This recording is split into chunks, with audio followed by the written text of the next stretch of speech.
ओम नमो भगवते वासुदेवाय। ओम नमो भगवते वासुदेवाय।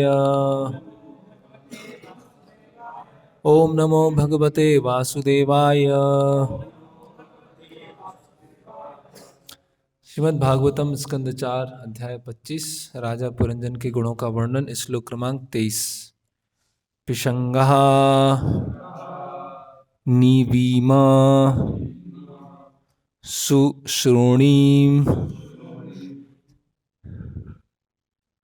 श्यामां कनक मेखलां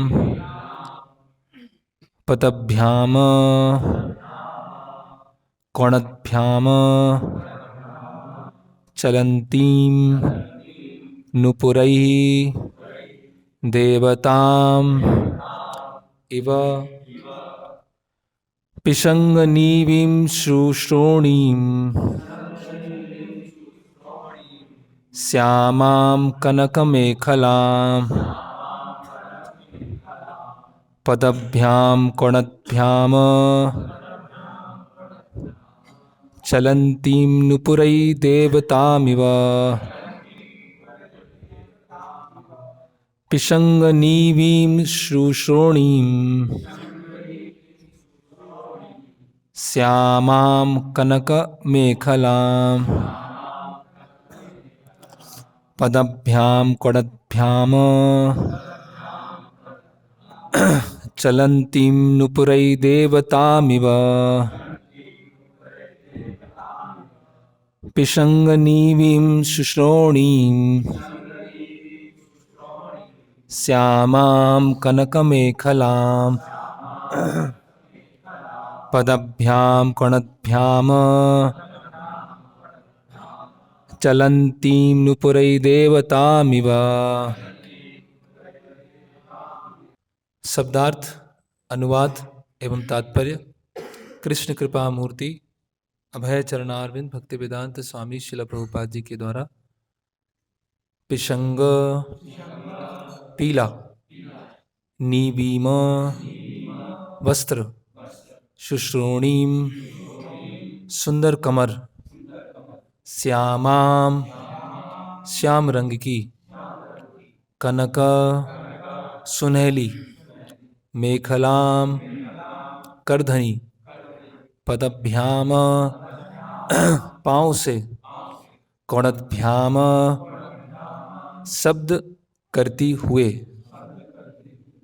चलंतीम चलते हुए, नुपुरई नुपुरों से, देवताम स्वर्ग का वासी, इवा सदृश।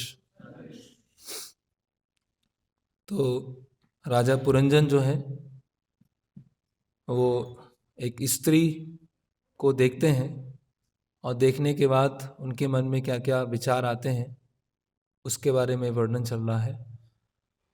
उस स्त्री की कमर तथा नितंब अत्यंत सुंदर थे। वह पीली साड़ी और सुनहरी करधनी पहने थी।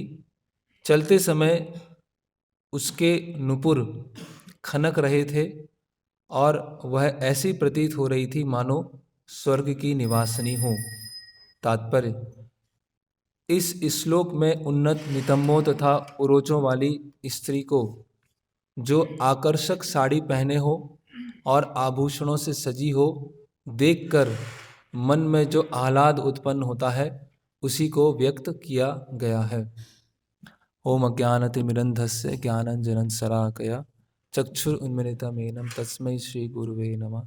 श्रीचैतन्यमनोभीष्टं स्थापितं येन भूतले स्वयं रूप कदा मह्यं ददाति स्वापदान्तिकं। वन्देऽहं श्रीगुरोश्रीयुतपदकमलं श्रीगुरून् वैष्णवांश्च श्रीरूपं साग्रजातं सहगणरघुनाथान्वितं सजीवं साद्वैतं सावधूतं परिजनसहितं कृष्णचैतन्यदेवं श्री राधा कृष्ण पादान सहगा ललिता श्री विशाखान्वितांश्च। नमः ओं विष्णुपादाय कृष्ण पृष्ठाय भूतले श्रीमते भक्ति वेदांत स्वामिनिति नामने। नमस्ते सारस्वते देवे गौरवाणी प्रचारणे निर्विशेष शून्यवादी पाश्चात्य देशे तारणे। जय श्री कृष्ण चैतन्य प्रभु नित्यानंद श्री अद्वैत गदाधर शिवा साधि गौर भक्त वृंदा। हरे कृष्णा कृष्णा कृष्णा हरे हरे, हरे राम राम राम हरे हरे। हरे कृष्णा। तो ये पुरंजन का आख्यान चल रहा है और इसमें बहुत विस्तार से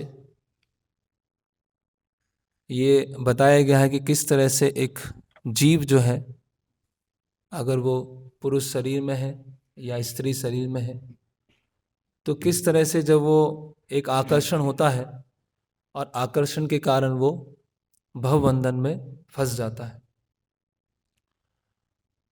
तो एक संसार में जो सबसे बड़ा लोग आनंद समझते हैं, एक सामान्य जीव समझता है, वो एक स्त्री पुरुष आकर्षण से मिलने वाला जो आनंद है, उसको बद्ध जीव उसे आनंद समझता है।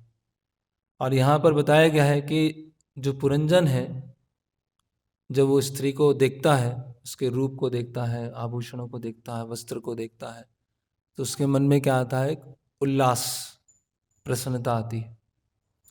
तो किस तरह से एक बद्ध जीव है, बहुत ही भगवान की जो माया शक्ति है उससे बहुत ही सिस्टमेटिक तरीके से पूरा बंधन में फंस जाता है, उसके बारे में यहाँ पर वर्णन किया गया है। तो ये कोई प्रेम नहीं है या कोई आकर्षण नहीं है, ये केवल काम वासना को या इंद्रिय तृप्ति को पूरा करने की प्रवृत्ति है। इसमें कोई प्रेम जैसा कुछ नहीं होता है। आत्मेंद्रिय प्रीति वांछा तारे वाले काम, कृष्णेंद्रिय प्रीति इच्छा धरे प्रेम नाम। कि स्वयं की इंद्रियों को संतुष्ट करने का प्रयास करना वो क्या है? काम है। और कृष्ण की इंद्रियों को संतुष्ट करने की चेष्टा करना या इच्छा करना वो है प्रेम। तो हर व्यक्ति इस संसार में केवल अपना ही आनंद चाहता है। तो वो ऐसा दिखाता है कि मैं इस व्यक्ति से, इस पुरुष से या इस स्त्री से मैं प्रेम करता हूँ। वास्तव में वो प्रेम जैसा कुछ नहीं होता है, केवल वो सेंस ग्रेटिफिकेशन का एक कॉन्ट्रैक्ट होता है, वो एक इंद्रिय तृप्ति का एक आयोजन होता है। तो ये इस आयोजन को चलाने के लिए, कि ये आयोजन अच्छे से चलता रहे, उसके लिए कामदेव जो है वो बहुत अच्छी भूमिका निभाते हैं। और कामदेव क्या है? वो भी, उनको भी भगवान से शक्ति प्रदत्त है और एक तरह से वो भी सर्वव्यापी हैं। ऐसा प्रतीत होता है कि कामदेव भी क्या है? सर्वव्यापी हैं। और ये जो आकर्षण है वो भी सब योनियों में है। अब ये जो पुरंजन को, उस स्त्री जो कि आगे चल के पुरंजनी बनने वाली है, उसको देख के जो आकर्षण हो रहा है, वो ऐसा नहीं है कि वो इसी मनुष्य योनि में है, वो आकर्षण हर योनि में है। वो कीड़े की योनि होगी, वहाँ पे भी एक नर होगा, एक मादा कीड़ा होगी, तो वहाँ पे भी आकर्षण होगा, है ना। चतुष्पाद कोई पशु होगा, पक्षी होगा, वहाँ पे भी ये होगा। तो ये कोई नया नहीं है ना। ये कोई ऐसा नहीं है कि कुछ, जब ये आकर्षण होता है तो कुछ बहुत बड़ा कुछ एक्साइटमेंट होने वाला है, या कुछ कुछ आश्चर्य होने वाला है, या कुछ जैसे वो मूवीज़ में दिखाते हैं कि पहाड़ पर वादियों में घूम रहे हैं और पीछे गिटार बज रहा है ना, और वो नृत्य चल रहा है। वो ऐसा रियल लाइफ में ऐसा कुछ होने वाला नहीं है ना। तो ये जो कामदेव हैं वो इस तरह से बाण चलाते हैं, और ये कामदेव क्या बहुत एक्सपर्ट हैं, उनके अलग अलग तरह के बाण होते हैं।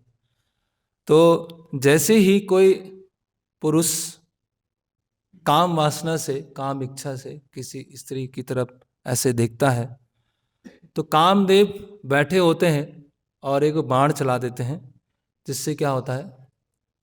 पहली नज़र का प्यार हो जाता है। लव एट फर्स्ट साइट, जिसको बोलते हैं मोहन। कामदेव का एक बाण होता है, जिसको बोलते हैं मोहन, है ना। व्यक्ति क्या हो जाता है? मोहित हो जाता है। उसको लगता है कि मुझे प्रेम हो गया है, जबकि कामदेव ने क्या किया? अपना बाण चलाया। फिर जब उसके ऊपर ये बाण चलता है तो कामदेव क्या होते हैं, सिस्टमेटिक तरीके से और भी एक एक करके बाण चलाना चालू करते हैं। तो वो मोहित हो गया। अभी उसको आसपास कुछ दिखाई नहीं दे रहा है ना। वो एक सपने की दुनिया में जा चुका है और सपने की दुनिया में जाकर उसने अपना अलग अलग तरह की योजनाएं बनाना चालू कर दिया। फिर कामदेव दूसरा बाण चलाते हैं जिसको बोलते हैं स्तंभन। पहले होता है मोहन, फिर होता है स्तंभन। स्तंभन मतलब व्यक्ति क्या होता है, फ्रीज हो जाता है। हाँ, फ्रीज मतलब स्तंभ, स्तंभ होता है ना, स्तंभ, स्तंभ खम्बा, तो स्तंभ है ना, बिल्कुल स्तंभ जैसा हो गया। पता नहीं ऐसा ऐसा जीवन में जो आकर्षण हुआ है, अभी मैं कुछ कुछ सोच नहीं पा रहा। फिर आगे जो कामदेव है उसको छोड़ते नहीं है, उसका पूरा अंत तक उसको पूरा घायल करने का प्रयास करते हैं उसको। फिर तीसरा बाण चलाते हैं कामदेव जिसको बोलते हैं उन्मादन। उन्मादन क्या करता है कि व्यक्ति स्तंभ हुआ, स्तंभ होने के बाद उन्मादन, वो सब कुछ भूल जाता है ना। नूनम प्रमत्त कुरुते विकर्म यद इंद्री प्रीति आपनोति, कि व्यक्ति क्या हो जाता है, पागल ही हो जाता है वो।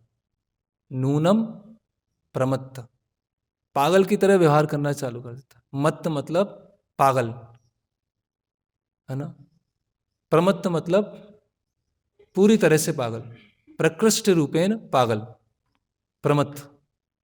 और नूनम प्रमत्त मतलब, नूनम मतलब निश्चित, निश्चित रूप से पूरी तरह से पागल। ऋषभदेव बता रहे हैं कि निश्चित रूप से पूरी तरह से वो पागल बन जाता है ना। फिर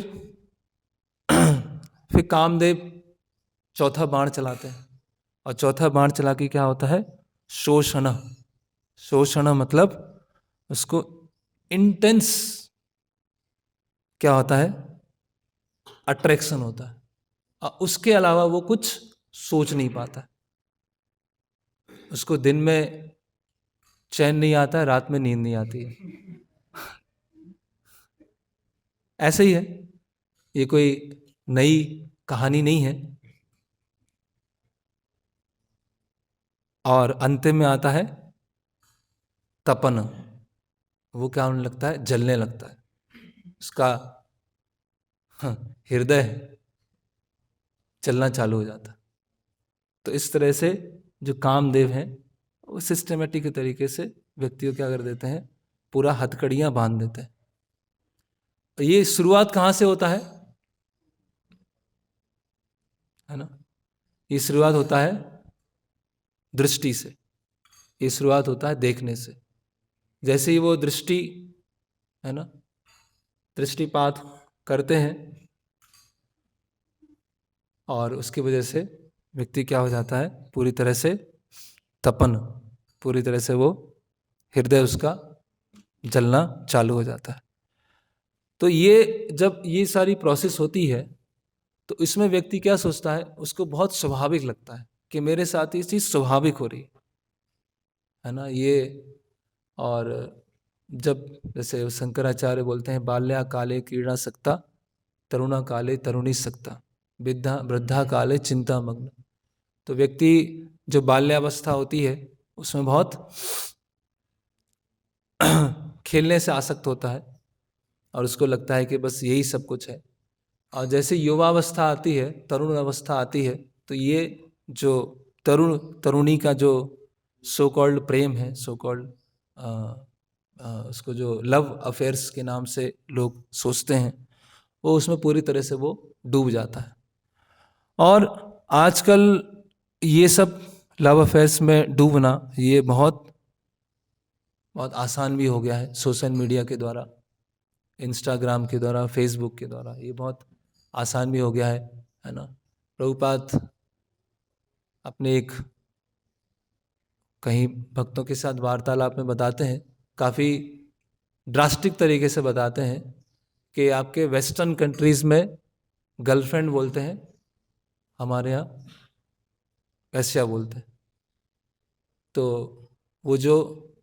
वो कल्चर नहीं है, वो अनकल्चर्ड है, वो कुत्ते बिल्ली का समाज है, जहाँ पर किसी भी तरह का इंद्रिय संयम, मन के ऊपर संयम नहीं है, और व्यक्ति इंद्रिय भोग के सुख को ही अपना सुख समझ के बैठा हुआ है। वो कैसा समाज है? वो एक पशुवत समाज है। पशुओं के समाज में किसी भी तरह का कोई नियम कानून नहीं होते, कोई भी रिस्ट्रिक्शन नहीं होता है। अगर मनुष्य भी, है ना, इस तरह से अपनी इच्छाओं की पूर्ति करने के लिए कोई भी नियमों का पालन नहीं करता है और पशुवत व्यवहार करता है, तो वो बहुत, है ना, वो द्विपाद पशु के समान है ना। तो कई बार ऐसे यात्रा के समय जब ट्रेन में सफ़र करते हैं तो बहुत सारे लोग अपने फ़ोन पर कुछ ना कुछ करते ही रहते हैं, है ना। फ़ोन पे उनका कुछ ना कुछ देखते रहते हैं। तो ऐसे कई बार ऐसे रियल लाइफ एक्सपीरियंस हुए हैं, है ना, कि कोई व्यक्ति है, 50 साल, 55 साल, 60 साल ऐसी उम्र है ना, और फ़ोन पर ऐसा देख रहे हैं जो, मतलब वो उसको बोलना भी क्या है, बोलना भी ठीक नहीं है। तो इस तरह से वो ट्रेन में बैठे हुए हैं, पब्लिक प्लेस में बैठे हुए हैं, और फ़ोन लेके वो सब देख रहे हैं, है ना, और इतना उम्र हो गया है। ऐसे बहुत सारे लोग, कई लोग, ऐसा नहीं कि ऐसा करते हैं, ऐसे करते हुए देखा है। ऐसे करते हुए लोग फ़ोन पे बैठे हुए हैं और सबसे देख रहे हैं। कई बार ऐसे बच्चे होते हैं, 10, 12, 15 साल के बच्चे हैं, है ना, और फ़ोन लिए हुए हैं, फ़ोन पे कुछ मूवी देख रहे हैं। मूवी में कुछ ऐसे सीन आता है तो वो इस तरह से हंसते हैं जिस तरह से कोई एक 25 या 30 साल का व्यक्ति है, वो जिस तरह से वो पिक्चर्स को देख के हंसता है, उस तरह से आज 12 साल का, 15 साल का जो बच्चा है, वो मूवी देख रहा है, गाने देख रहा है, और देख के वो हंस रहा है। वो देख के समझ में आ जाता है। तो वो ऐसी स्थिति आ गई है। मतलब वो जो आ, शास्त्रों के अनुसार वो जो एक विवाह यज्ञ है, एक संस्कार है, और भगवान बताते हैं कि जो धर्म के विरुद्ध जो धर्म के अनुसार अपनी भौतिक इच्छाओं को पूरा करता है, वो मैं ही हूँ, है ना। तो उसका इतना अधिक परवर्टेड फॉर्म आ गया है, इतना उसका बिगड़ा हुआ रूप आ गया है, और सोसाइटी में उसको इतना प्रमोट किया जा रहा है, इतना प्रमोट किया जा रहा है, इतना कि लोगों का जो दिमाग है, पूरा बुद्धि है, उससे पूरा भर गया है। इसीलिए उनको कुछ शास्त्र समझ में ही नहीं आते, भगवान का नाम लेने की कोई रुचि ही नहीं होती। दिन भर बस दिमाग में वही बस चलता रहता है। और ख़ास करके जो युवा पीढ़ी है, चाहे वो स्कूल हो, है ना, या कॉलेज में हो, तो ये इससे बहुत अधिक प्रभावित है ना। और ये बॉलीवुड कल्चर, हॉलीवुड कल्चर, उसकी वजह से उसमें है क्या, वो पूरा लस्ट दिखाई जा रही है, पूरा उसी को प्रेरित किया जा रहा है, और उसको देखकर फिर वो रियल लाइफ में भी वैसे ही करना चाहते हैं, है ना। उनको लगता है कि बहुत एक्साइटमेंट होगा, बहुत एडवेंचर होगा, है ना, घूमेंगे, एंजॉय करेंगे, लेकिन उनको रियल लाइफ पता नहीं है, वास्तव में जीवन में होता क्या है, क्या क्या करना पड़ता है। तो यहाँ पर जो नारद मुनि हैं, हम सबके लिए पूरा ये इतना बड़ा वृत्तांत जो चार अध्याय में है, राजा पुरंजन का वृत्तांत ये बता रहे हैं, और बहुत ही डिटेल में बता रहे हैं, इतना डिटेल में तो। और प्रभुपाद जी के जो तात्पर्य हैं, अभी हम आगे वाले वाले श्लोकों में देखेंगे कि वो और ही, वो जो काम वासना है और भगवान को जो सेवा करने की इच्छा है, उसको स्पष्ट रूप से प्रभुपाद वहाँ पर बता रहे हैं। तो ऐसे सोशल मीडिया पर, इंस्टा पर बहुत सारे ऐसे इंसिडेंट होते रहते हैं। जैसे कुछ समय पहले की घटना है कि कोई व्यक्ति था, ऐसे ही उसने ऐसे 45-50 साल उम्र रही होगी, है ना, 50 के आसपास, उसने अपना एक फेसबुक अकाउंट बनाया, और फेसबुक अकाउंट से कहीं पे फ़ोन करना चालू कर दिया, है ना। कुछ शहर में कुछ ऐसी जगह होती हैं, है ना, रेड एरियाज़ होते हैं, वहाँ पर उसने फ़ोन करना चालू कर दिया, और फ़ोन करते करते करते करते काफ़ी समय बीता, और फ़ोन करने के बाद उसने निश्चय किया कि वहाँ पर जिससे वो बात कर रहा है उससे वहाँ पर हम मिलेंगे, या इस जगह पर, इस होटल में वहाँ पर मिलेंगे। तो जब वो व्यक्ति वहाँ पर जाता है, होटल में पहुँचता है, और वो जो स्त्री थी जिससे वो बात करता था, पता चलता है कि वो उसकी बेटी थी, है ना। और उससे वो इस तरह से वो इतने समय से वो फेसबुक फ्रेंड बन के बात कर रहा था, एनोनिमस बन के, है ना, बात कर रहा था। तो ऐसी इतना भयंकर कलयुग आ चुका है। ऐसे एक और वृत्तांत आता है कि एक एक स्त्री थे, एक पुरुष थे, उन्होंने अपने दूसरे नाम से कुछ फेसबुक आईडी बना के रखे थे, और वो आपस में उन्होंने चैटिंग करना चालू कर दिया, बातचीत करना चालू किया, बढ़ती गई बात, बढ़ती गई। फिर दोनों ने निश्चय किया कि मिलते हैं, और जब दोनों ने निश्चय किया कि मिलते हैं, जब वो मिलते हैं तो पता चलता है कि वो हस्बैंड वाइफ ही है। तो ऐसा करने से बाद में उनका डाइवोर्स हो गया। तो ये आम घटना हो गई आजकल। ये क्या हो गया, बहुत आम हो गया। जितना बड़ा शहर है उतना जहाँ वहाँ पर प्रदूषण, हवा का तो प्रदूषण है ही, मन का भी प्रदूषण इतना अधिक बढ़ गया। तो इसीलिए आजकल हम देखते हैं कि लोग कॉलेज में या अपने वर्किंग प्लेस पे जब वहाँ पर जाते हैं तो ये कल्चर को, फ्री मिक्सिंग को बहुत बहुत बढ़ावा दिया जाता है ना, बहुत ज़्यादा बढ़ावा दिया।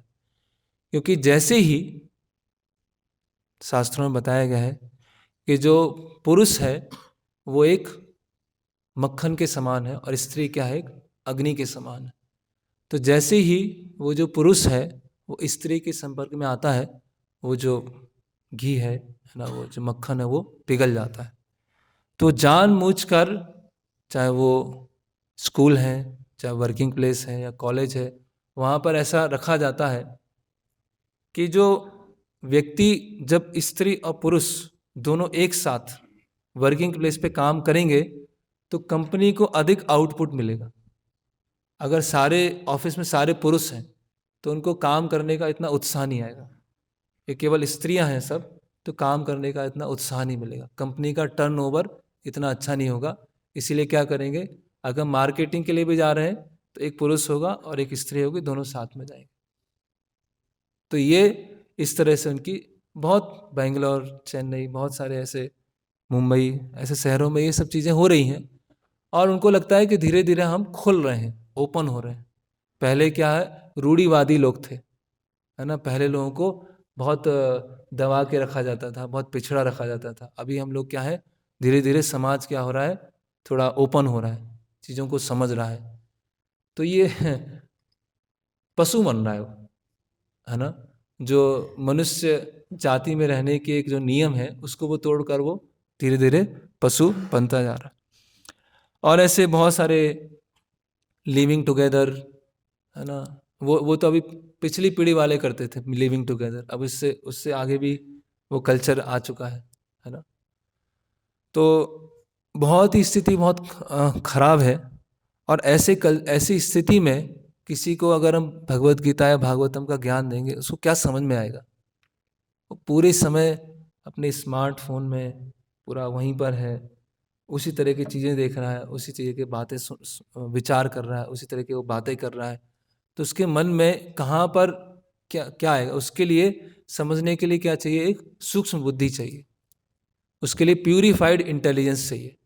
आध्यात्मिक विषयों को समझने के लिए प्यूरिफाइड इंटेलिजेंस होना चाहिए।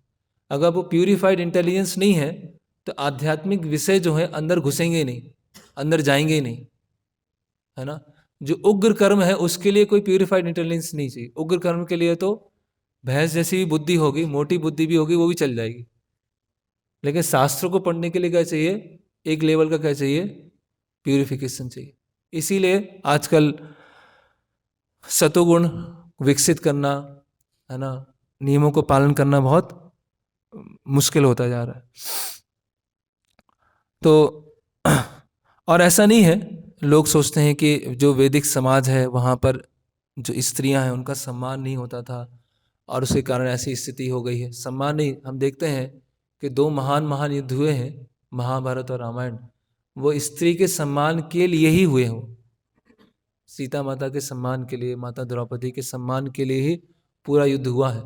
तो ऐसा नहीं था कि वैदिक संस्कृति में जो स्त्रियां उनका सम्मान नहीं होता था, वो गलत रूप से समाज में प्रस्तुत किया जा रहा है। तो भागवतम में अलग अलग तरह के वृत्तांत आते हैं जहाँ पर ये जो स्त्री पुरुष आकर्षण को बताया गया है, कैसे इससे व्यक्ति का पूरा सर्वनाश हो जाता है। तो हम छठे स्कंद में देखते हैं अजामिल का वृत्तांत, और अजामिल का हम पतन होने से पहले उसका बैकग्राउंड देखें तो हम सबसे बहुत अच्छा है उसका। हम सभी से अजामिल का जो बैकग्राउंड था, जिस कुल में वो रहता था और जो उसके अंदर गुण थे, वो आज एक साधारण व्यक्ति में, इवन अगर वो भक्त में भी मिल जाए वो भी बहुत बड़ी बात है। वो अजामिल में सारे गुण थे। तो हम देखते हैं अजामिल में क्या क्या गुण थे। वो वेदों को जानता था, बहुत ही अच्छे चरित्र का था, उसका बहुत ही अच्छा आचरण था, जो भी नियम, जो भी व्रत लेता था उन व्रतों को वो पालन करता था, बहुत ही मृदुभाषी था, है ना। इंद्रियों के ऊपर और मन के ऊपर उसका कंट्रोल था, बहुत ही साफ सुथरा रहता था, अपने गुरु की आज्ञा का पालन करता था, है ना। काष्ठ लेने, लकड़ी लेने जाना, पुष्प लेने जाना, वो करता था। किसी भी तरह का अहंकार नहीं था, है ना। और सबके प्रति मित्रवत व्यवहार था, है ना। और अनावश्यक बातचीत नहीं करता था, है ना। और जो वृद्ध लोग हैं उनकी सेवा करता था, उनको सम्मान देता था। ये सारे गुण अजामिल के अंदर थे। अयम ही श्रुति संपन्ना शील वृता गुणालया। गुणालया मतलब गुड़ की खान था वो अजामिल, है ना। धृता वृता मृदुर्दांता सत्यवन मंत्र विथ शुचि। ये सारे गुण अजामिल के अंदर में थे। तो एक दिन क्या होता है, अपने पिता की आज्ञा से जो अजामिल है फल फूल घास लकड़ी लेने के लिए जंगल में जाता है। और जब जंगल में वहां जाता है तो देखता है कि एक शूद्र व्यक्ति, है ना, एक चरित्रहीन स्त्री को, है ना, लेकर वहां जंगल में कुछ अनैतिक कार्य कर रहा है ना। तो अजामिल जो है, जो ब्राह्मण कुल में जन्म हुआ, ब्राह्मणों के जिसके लक्षण हैं, वो अपने जीवन में एक बार ऐसा दृश्य देखता है और फिर क्या हो जाता है। अब वो शूद्र जो है अलग अलग तरह से कार्य, है ना, शूद्र बैठा हुआ है, वो चरित्रहीन स्त्री बैठी हुई है और उन्होंने शराब पी रखी है और आंखें पूरा ऐसे पागल की तरह में है, वो कुछ गाना गा रहे हैं। इस तरह से वो करते हुए वो अजामिल क्या करता है, दृश्य देखता है ना। तो प्रभुपाद जी यहाँ तात्पर्य में लिखते हैं कि ऐसा दृश्य आजकल हर कोने में दिखता है, हर गली में दिखता है ऐसा। वेस्टर्न कंट्रीज में चले जाएंगे तो हर जगह ये दृश्य देखेगा, है ना। वो VIT वेल्लोर में ऐसे वो लगे हुए हैं, PDA is not allowed, public display of affection is not allowed, है ना। क्योंकि उनको पता है कि वो पब्लिकली इस तरह से कार्य करने वाले हैं। और उसका नाम भी क्या दिया है, बहुत ही sophisticated, public display of affection. तो प्रभुपाद लिख रहे हैं कि हमारे अनुभव में जब हम प्रचार करने जाते हैं तो ये दृश्य हमारे ब्रह्मचारी हर जगह उनको देखने को मिल जाते हैं, है ना। तो ऐसे परिस्थिति में जो श्रुति संपन्ना शील दृढ़ व्रता शुचि, इतने सारे गुण थे अजामिल में, और अजामिल ने वो एक दृश्य देखा और फिर क्या हो गया, उसका वहीं पर उसका पतन हो गया। तो प्रभुपाद यहाँ लिख रहे हैं, कलयुग में शराब पीकर ऐसे वस्त्रों को पहनकर इस तरह से अनैतिक कार्य करना, ये क्या हो गई, वेरी कॉमन साइट। ये बहुत क्या हो गया है, बहुत ही आसान हो गया। तो पहले तो लोग बाहर ऐसे देखते थे, अब तो फोन ही आ गया, अब तो मेहनत करने की जरूरत ही नहीं है ना। तो ऐसी परिस्थिति में ब्रह्मचारी रहना कितना मुश्किल है, प्रभुपाद लिख रहे हैं। ऐसी परिस्थिति में अगर कोई इंद्रिय संयम के नियमों का पालन कर रहा है तो कितना टफ है, कितना मुश्किल है ना। तो इसीलिए तो अजामिल का वो वृत्तांत सुनने में तो लगता है कि हाँ अजामिल ने ऐसा देखा और उसका पतन हो गया, लेकिन अजामिल का जो बैकग्राउंड था वो इतना, सारे जो ब्राह्मणों के गुण थे सारे गुण अजामिल के अंदर में थे। अब बचपन से ही उसके पिता ने अजामिल को वो सिखाया था, लेकिन फिर भी क्या हो गया अजामिल के साथ।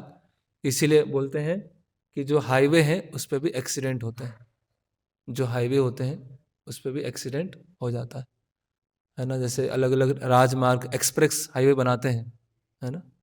तो एक्सप्रेस हाईवे पे क्या है, 100 किलोमीटर भी 1 घंटे में जा सकते हैं, 150 किलोमीटर 1.25 घंटे में जा सकते हैं। तो इसीलिए वो 6 लेन 8 लेन 10 लेन्स वो सब बनाई जाती है। लेकिन क्या होता है, अगर राजमार्ग पर हाईवे पर सावधानी नहीं रखा, थोड़ा सा झपकी लग गया, थोड़ा स्टेयरिंग इधर उधर हुआ, तो क्या होगा, जो गड्ढे वाली रोड पे जो एक्सीडेंट होता है वैसा एक्सीडेंट नहीं होगा। वो एक्सीडेंट क्या होगा, बहुत भयानक एक्सीडेंट होगा, पूरा कार पलट जाएगा, कार 3-4 बार घूम जाएगा और ऐसा होगा कि व्यक्ति ऑन द स्पॉट मर सकता है। लेकिन गाड़ी अगर गड्ढे में चल रही है तो एक्सीडेंट के चांस कम है, लेकिन डेस्टिनेशन पे पहुंचना क्या है, बहुत मुश्किल है। वो पहुंच पाएंगे कि नहीं पहुंच पाएंगे वो भी कह पाना मुश्किल है। तो इसीलिए कभी भी अपने मन पे विश्वास नहीं करना चाहिए, कभी भी अपनी इंद्रियों के ऊपर विश्वास नहीं करना चाहिए कि मैं तो इतनी साधना कर ली है, कोई मंगला आरती छूटी नहीं है, इतने शास्त्र पढ़ लिए हैं, इतनी सेवा कर ली है, इतने धाम होके आ गए हैं, इतनी जगह स्नान कर लिया है, इतने लोगों की कृपा ले ली है, तो अब तो कुछ नहीं होगा। ऐसा नहीं है। कभी भी अपने जड़ भरत जो राजा रघुगण को बताते हैं, डोंट ट्रस्ट द माइंड, मन पे ऊपर कभी भी विश्वास नहीं करना चाहिए। ये मन इतना धोखा देगा, इतना धोखा देगा, हमको ही वो कन्विंस करा देगा, हमें ही वो मन हमें कन्विंस करा देगा।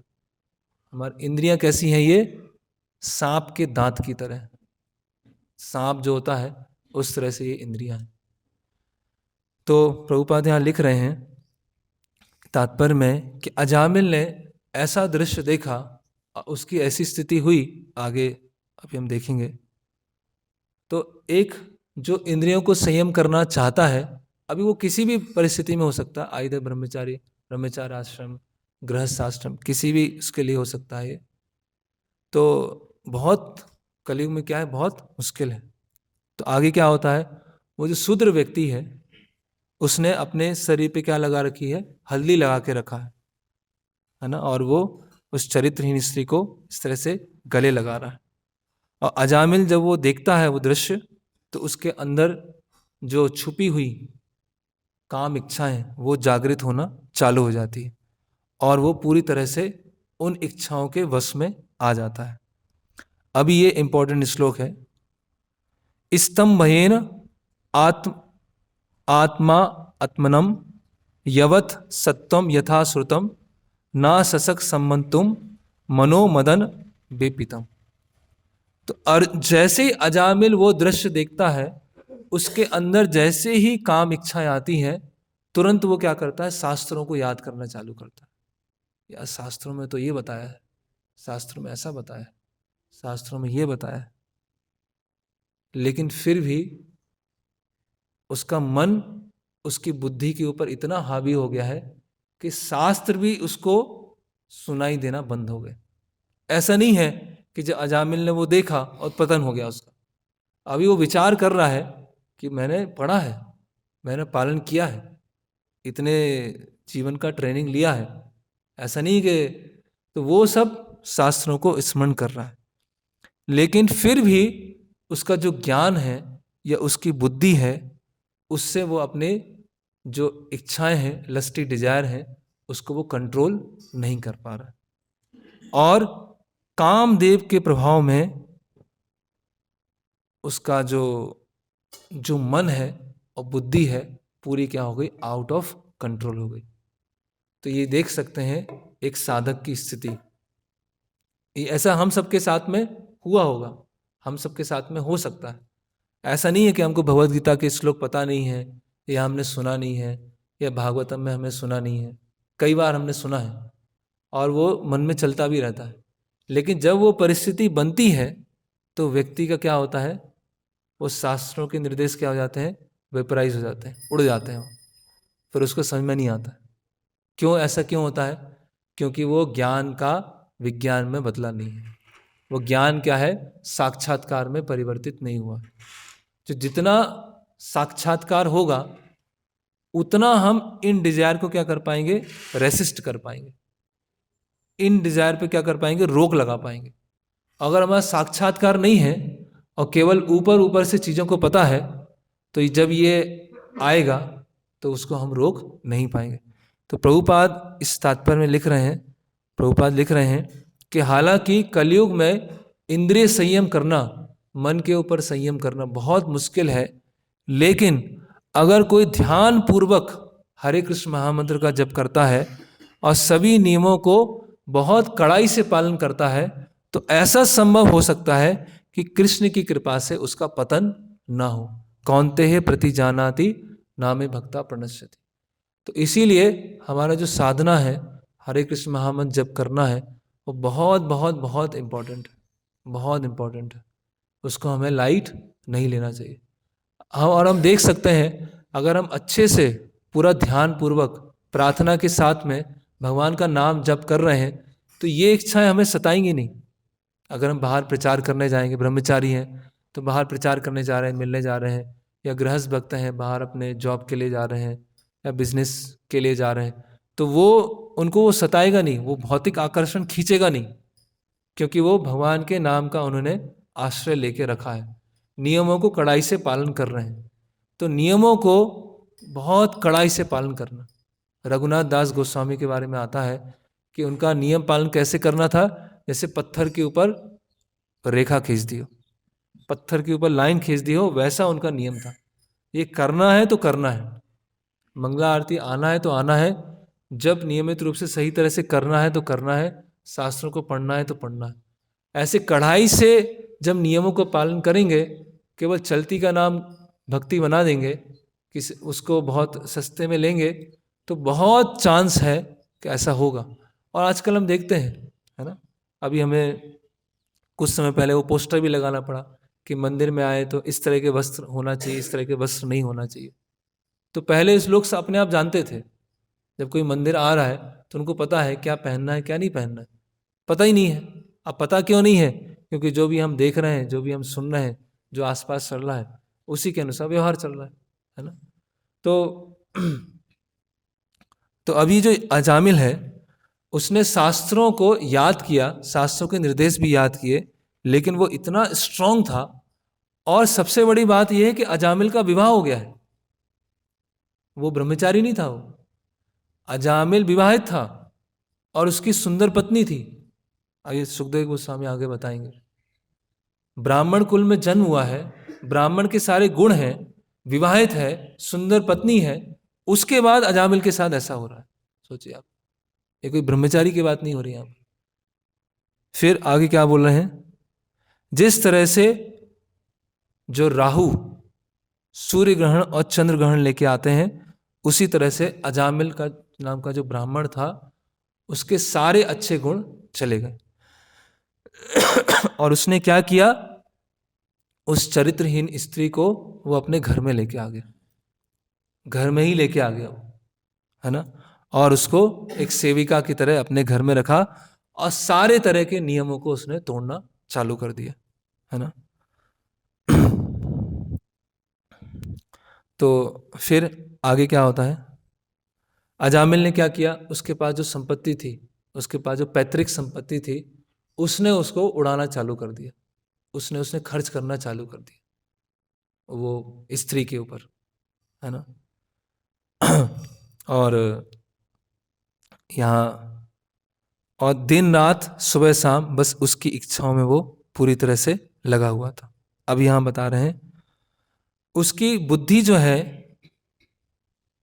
काम वासना से इतनी अधिक ग्रस्त हो गई थी, है ना, कि उसने लिखा है, he even gave up the company of his very beautiful young wife, है ना, वेरी ब्यूटीफुल यंग वाइफ, उसको अजामिल ने छोड़ दिया, है ना, who came from a very respectable ब्राह्मण फैमिली, है ना। तो ये ऐसी स्थिति है, ऐसा अजामिल का हाल हुआ, है ना। फिर उसमें बता रहे हैं कि पूरी तरह से बुद्धि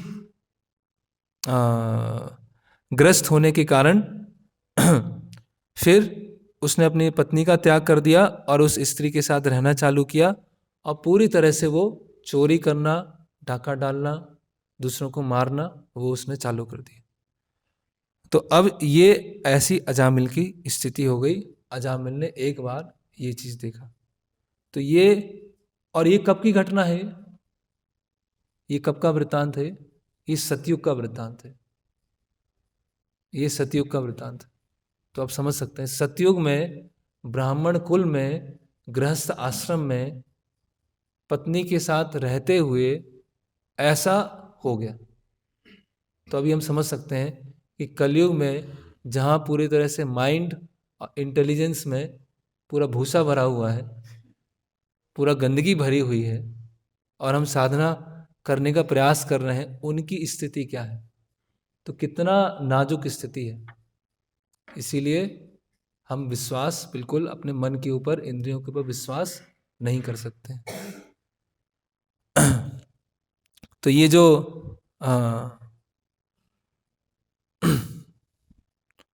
और शास्त्रों में और भी जगह, अलग अलग जगह बताया गया है कि ये देवलोक में भी ऐसे ही हो रहा है। अभी ये सतयुग की घटना थी, अभी देवलोक की घटना देखते हैं। देवलोक में क्या चल रहा है?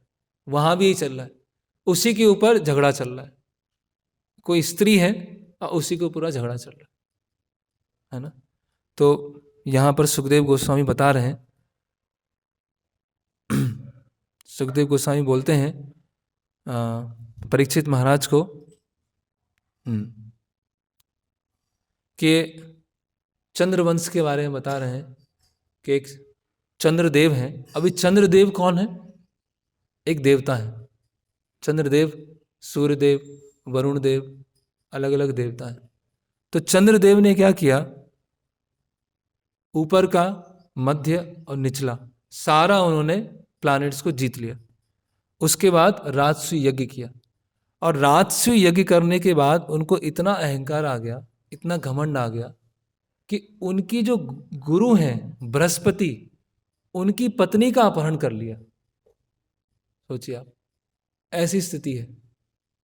चंद्रदेव जो देवता हैं, ऊर्ध्वम गच्छन्ति सत्वस्था, सतोगुण में कौन है? जो ऊपर कौन जाते हैं? सतोगुण में स्थित होते हैं। तो चंद्रदेव हैं जिनको भगवान की सृष्टि में एक पोस्ट दिया गया है, सतोगुणी हैं। उन्होंने जो देवताओं के गुरु हैं बृहस्पति, उनकी जो पत्नी है तारा, उनका अपहरण कर लिया। सोचिए, ये जो वेग है इतना पावरफुल है, इतना पावरफुल है कि व्यक्ति क्या है, बुद्धिमान व्यक्ति भी क्या हो जाता है, उसको भी कुछ समझ में नहीं आता, कुछ पता नहीं चलता। फिर आगे आता है कि उनके गुरु जो हैं बृहस्पति, चंद्रदेव से रिक्वेस्ट कर रहे हैं कि मेरी पत्नी को लौटा दो, बार बार रिक्वेस्ट कर रहे हैं, और चंद्रदेव मान नहीं रहे। चंद्रदेव लौटाने के लिए तैयार नहीं है ना। ये उनको इतना घमंड आ गया, और उसके क्या हो गया? युद्ध छिड़ गया, युद्ध ही हो गया। और युद्ध में क्या हो गया? एक तरफ असुर हो गए और एक तरफ देवता हो गए।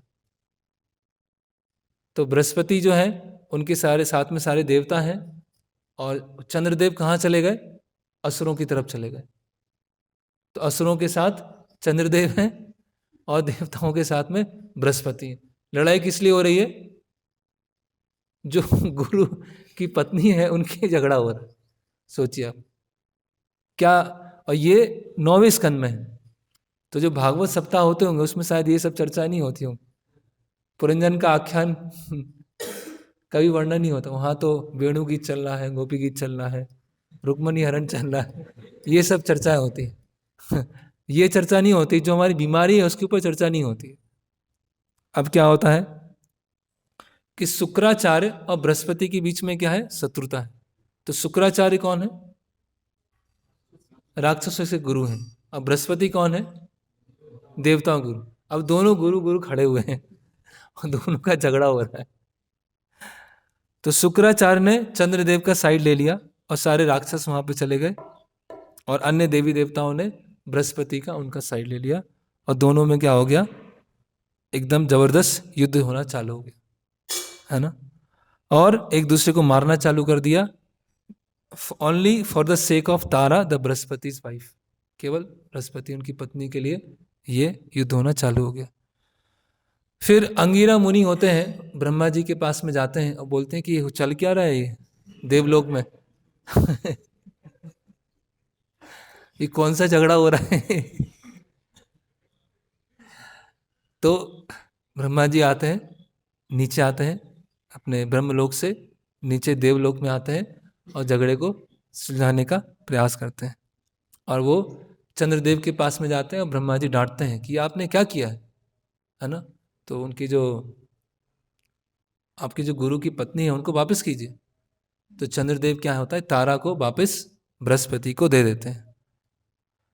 तो फिर उसके बाद क्या होता है कि जो तारा होती है वो गर्भवती हो जाती है। तो अभी जो बृहस्पति अब सबके सामने चल रहा है, देवता खड़े हुए हैं, राक्षस खड़े हुए हैं, ब्रह्मा जी हैं, शिव जी हैं, सबके सामने ये सब चल रहा है। तो बृहस्पति बोलते हैं कि ये मेरा पुत्र है या चंद्रदेव का पुत्र है। तो चंद्रदेव बोलते हैं नहीं मेरा पुत्र है, बृहस्पति बोलते हैं मेरा पुत्र है। फिर झगड़ा चालू हो जाता है फिर झगड़ा चालू हो गया। यहाँ पर बृहस्पति बोल रहे हैं और यहाँ पर चंद्रदेव बोल रहे हैं कि जो भी पुत्र होगा मैं इसको ले जाऊँ। बृहस्पति बोल रहे हैं मैं इसको ले जाऊँ। फिर ब्रह्मा जी आते हैं। तो ब्रह्मा जी क्या करते हैं, जो तारा है उनको थोड़ा अलग ले जाते हैं वहाँ सभा से। वो बोलते हैं किनका पुत्र है। तो तारा बोलती है चंद्रदेव का पुत्र है। और फिर चंद्रदेव को ये सुनाई दे जाता है और चंद्रदेव उस पुत्र को ले जाते हैं और ले जाके उसका फिर वहाँ से चंद्रवंश चालू होता है। वहाँ से बुध नाम का वो आता है, बुध नाम का राजा आता है। और ये जो बुध नाम का राजा होता है वो एक इला नाम का स्त्री से विवाह करता है। ये सब चंद्रवंश का वर्णन चल रहा है। चंद्रवंश की शुरुआत ऐसे हुई है, झगड़े से चालू हुई है। इसी चंद्रवंश में क्या आने वाले हैं, आगे भगवान कृष्ण आने वाले हैं, चंद्रवंश में आते हैं। और सूर्यवंश में भगवान राम आते हैं। तो इला और चंद्रदेव के जो पुत्र हैं बुध, है ना, बुध और इला का विवाह होता है और उससे राजा आता है पुरुरवा, पुरुरा नामक राजा आता है। तो भागवतम में किसी भी चीज की कमी नहीं है। अगर लव स्टोरी सुनना है तो ही भागवतम से सुन सकते हैं। तो भागवतम में भी अच्छे से लव स्टोरीज बताई गई, लेकिन उसमें एक्चुअल फैक्ट बताया गया है कि जीवन में अल्टीमेटली होता क्या है ना, कि अल्टीमेटली वो क्या होता है, दुख का कारण बनता है। तो अभी क्या हुआ, थोड़ा राजा पुरुरवा के बारे में भी सुनते हैं। तो अभी ये सब चंद्रवंशी राजा हैं, तो इनका रियल क्षत्रिय है ना, इनकी जो सुंदरता है, उनके अंदर गुण है, उदारता है, व्यवहार है, उनका जो प्रजा को संरक्षण करने की उनकी जो शक्ति है, बाहुबल है, बहुत अधिक है। तो एक बार क्या होता है कि नारद मुनि घूमते घूमते घूमते कहाँ पहुँचते हैं, देव सभा में पहुँचते हैं। और देव सभा में पहुँचकर वो चंद्रवंश का वर्णन कर रहे होते हैं नारद मुनि। और जब चंद्रवंश का वर्णन कर रहे होते हैं तो राजा पुरुरवा की बात आती है। तो राजा पुरुरवा के बारे में भी क्या होता है, नारद मुनि बोलते हैं कि राजा पुरुरवा में ये गुण हैं, बहुत प्रतापी हैं और उनमें क्षत्रिय के गुण हैं। तो वहाँ पर उर्वशी बैठी होती है ना, अप्सरा बैठी होती हैं। तो उर्वशी जब राजा पुरुरवा के बारे में थोड़ा 5 मिनट, 5-10 मिनट। तो जो उर्वशी है राजा पुरुरवा के बारे में सुनती हैं, तो जैसे ही वो सुनती हैं तो सुन के क्या होता है, तुरंत कामदेव अपना एक एक बाण छोड़ना चालू कर देते हैं।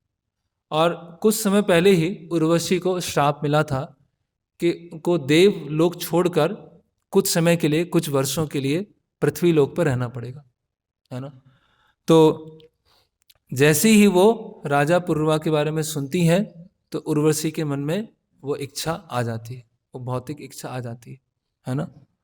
और वो जो उनको श्राप मिला था, तो मनुष्य की योनि में उर्वशी वो नीचे जाती हैं, है ना। और राजा अपने आखेट में निकले होते हैं, है ना। तो आखेट में निकले होते हैं और उर्वशी भी देवलोक में वो सुन के आती हैं, तो उर्वशी भी राजा पुरुरवा को ढूंढ रही होती है। और जैसे ही राजा पुरुरवा उर्वशी को देखते हैं, उर्वशी राजा पुरुरवा को देखती हैं, और क्या हो जाता है, लव एट फर्स्ट साइट हो जाता है, पहली नज़र का प्रेम हो जाता है ना। दोनों एक दूसरे को अपना हृदय दे देते हैं।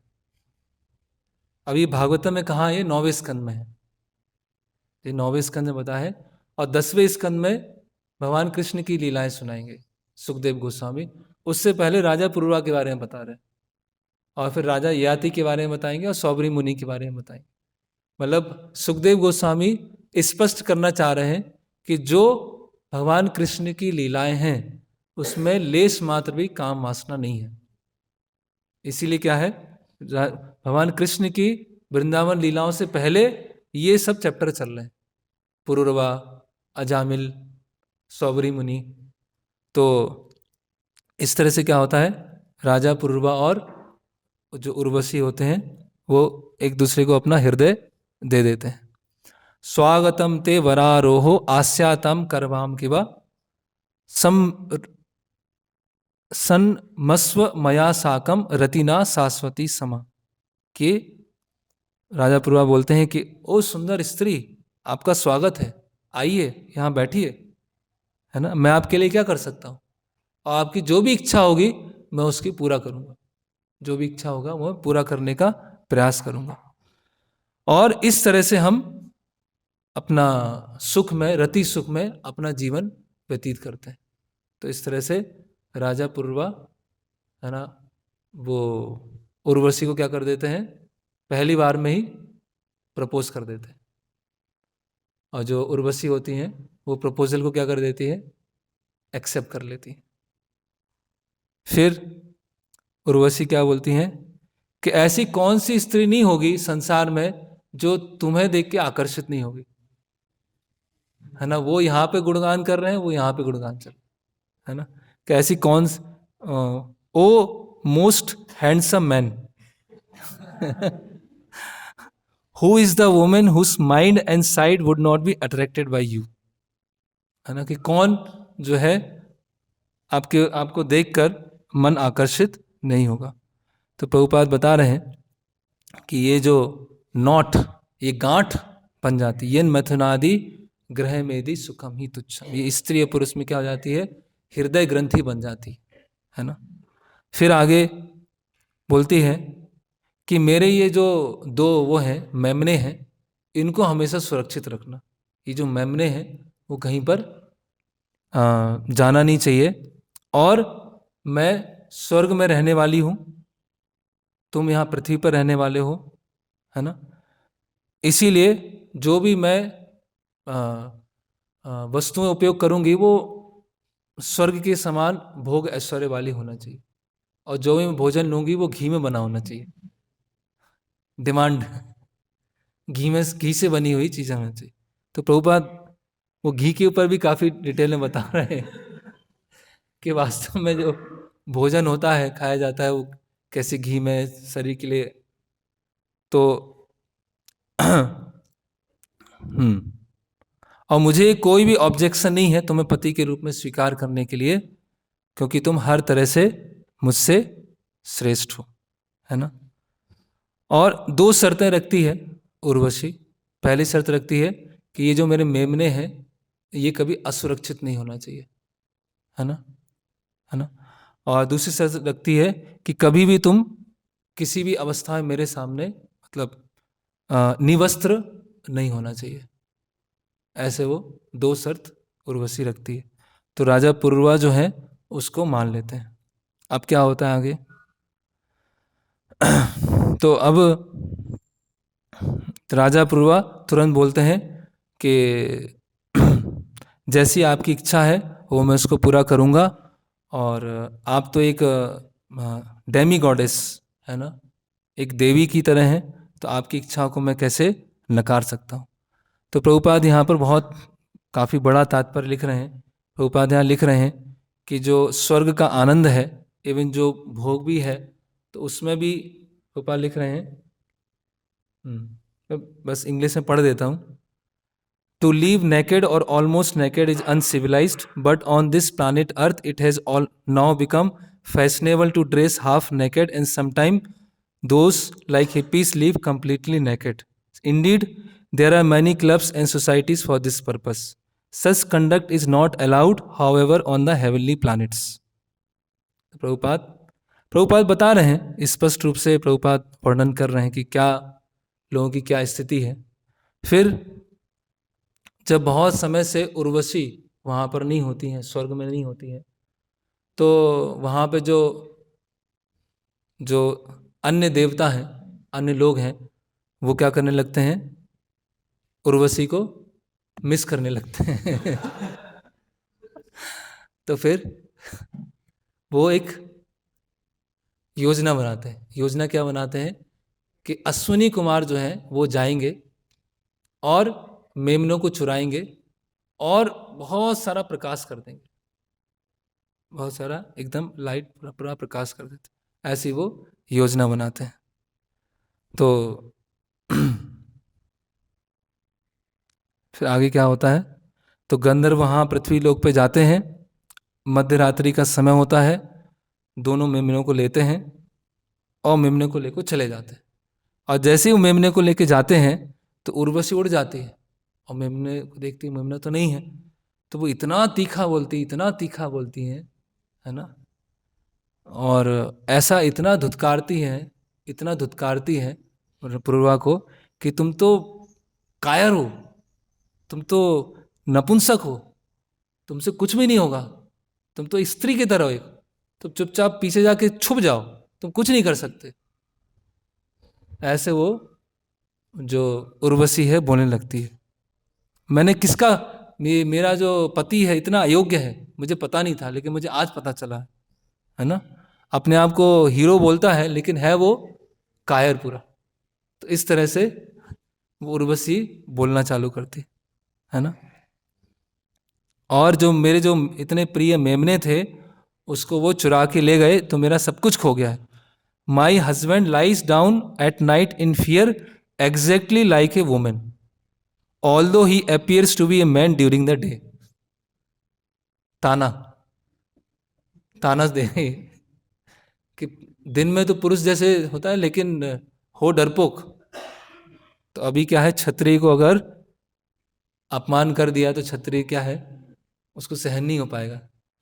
तो अभी क्या करते हैं, जैसे एक हाथी को लोहे का भाला लगाया जाता है और हाथी क्या हो जाता है, उसको कष्ट होता है, इसी तरह क्या होता है, जो पुरुरवा है उसको इतना कष्ट हो जाता है कि मुझे इतना सुनने को मिल रहा है, इतना ताने पड़ रहे हैं मुझे। तो वो क्या करता है, तलवार निकालता है और तलवार लेके चला जाता है। और तलवार लेके जैसे ही वो जाता है तो गंधर्व क्या करते हैं, वहां पर पूरा प्रकाश कर देते हैं। और प्रकाश करने के बाद वो दोनों मेमनों को लेके आता है और उसने कोई वस्त्र धारण किए हुए नहीं थे। और जैसे ही वो वहाँ पर पुरुरवा वहाँ पर आता है और उस अवस्था में उर्वशी देखती है और उर्वशी वहाँ से चली जाती, वो वहाँ पर फिर से वो देवलोक में चली जाती है। तो इस तरह से जो पहली नज़र का प्रेम था वहाँ पर वो समाप्त हो जाता है उर्वशी का। तो अभी जो पुरुरवा होते हैं वो बहुत व्याकुल हो जाते हैं, है ना, बहुत अधिक व्याकुल हो जाते हैं और एकदम पागल की तरह हो जाते हैं। सोचिए आप, चंद्रवंशी राजा हैं, क्षत्रिय हैं, पूरे पृथ्वी को रूल कर रहे हैं, और ऐसा पूरा पागलपन हो गया उनको, है ना, पूरा। फिर और वो अलग अलग जगह जा रहे हैं, और पागलपन में वो घूम रहे हैं। और कुछ समय के बाद, 1 साल के बाद, उर्वशी वहां पर आती हैं, और उर्वशी बोलती हैं कि देखो तुम इस तरह से पागल मत हो, मुझे भूल जाओ, है ना। और बोलती है कि अभी जो उर्वशी ही जो स्त्री है, वो स्त्री उनके बारे में बता रही है, वो ऐसी स्त्रियों के बारे में बता रही हैं जिनमें एक तरह से देखा है आसुरी स्वभाव है, अभक्त हैं। तो बता रही हैं कि जो स्त्रियों का हृदय है वो कैसा होता है, एक चालाक लोमड़ी की तरह होता है, पता। तो इसीलिए उनके साथ मित्रता करने का कोई फायदा नहीं है, उन पे कभी विश्वास नहीं करना चाहिए। वो अपनी बात से कब पलट जाए कुछ नहीं बोल सकते, इसलिए उन पे कोई विश्वास नहीं करना चाहिए। फिर बता रहे हैं, स्त्रियो ही अक्रूरा क्रूरा दुर्मसा प्रिय साहसा घनंती अल्पार्थे ही विश्रम्बंधे पतिम भ्रातुर मत्युत। बता रहे हैं जो स्त्री है वो कैसे होते हैं। अभी यहाँ ऐसा नहीं बोलना है कि स्त्रियों के लिए बोला जा रहा है, उसको हमें समझना है। वो एक कंडीशन स्टेज में, बद्ध अवस्था में एक जीव जो है, जो स्त्री शरीर में है, उसकी क्या स्थिति है वो बताया जा रहा है। स्त्री क्या होती है, करुणा विहीन और बहुत कनिंग, कनिंग को क्या बोलेंगे, चालाक, बहुत चालाक होती हैं। और उनका कोई अपराध कर दे तो उनको बिल्कुल सहन नहीं होता। थोड़ा भी किसी ने उनका अपराध बोल दिया, थोड़ा भी कुछ बोल दिया, उनसे बिल्कुल भी सहन नहीं होगा, है ना। अगर स्त्री ने किसी से मजाक करने में कुछ बोल दिया तो चलेगा, और किसी ने स्त्री से मजाक करके कुछ ऑफेंसिव कुछ बोला तो वो बिल्कुल भी सहन नहीं हो पाएगा। For their own pleasure they can do anything irreligious, है ना। तो और आगे नहीं पढ़ते हैं, नहीं तो अपने आप भक्त लोग अपने आप ही पढ़ सकते हैं। तो तो अभी ये पूरा चर्चा करने का विषय ये है, ये सब जो पुरंजन की कथा चल रही है उसमें ये बताया जा रहा है कि जो व्यक्ति सोचता है कि आनंद है, एक्साइटमेंट है, एडवेंचर है, वो कुछ है नहीं, वो सब मायाग्रस्त है वो, और माया से रचा पसा है, वो केवल कामदेव है, अपना प्रभाव कर रहे हैं। तो जो मनुष्य जीवन है वो इससे निकलने के लिए, ये हर योनि में, हर जीवन में ये सब ऑलरेडी पुनः पुनः चर्वित चरवणाना, चबे हुए को चबा रहे हैं। तो और आगे पुरंजन के साथ में क्या होता है वो आगे आने वाले श्लोक में देखेंगे। अभी यहाँ पे हम विराम लेते हैं। अगर कुछ सारा प्रभुपाद जी के तात्पर्य और श्लोक से बोलने का प्रयास किया है, अगर कुछ गलत है तो उसके लिए क्षमा कीजिएगा, लेकिन जो भी है तात्पर्य और उस श्लोक से ही वर्णन करने का प्रयास किया। हरे कृष्णा कृष्णा कृष्णा हरे हरे, हरे राम राम राम हरे हरे।